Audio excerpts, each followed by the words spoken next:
Song number 26, Trucking Along.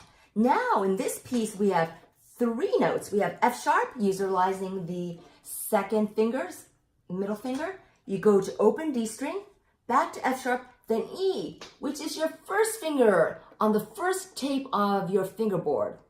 Right here, this is my F sharp.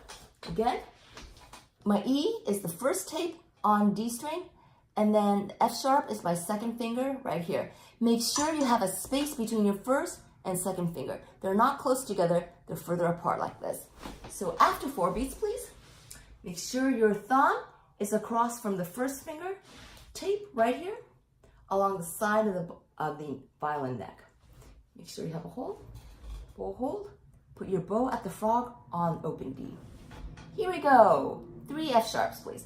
1, 2, 3, 4.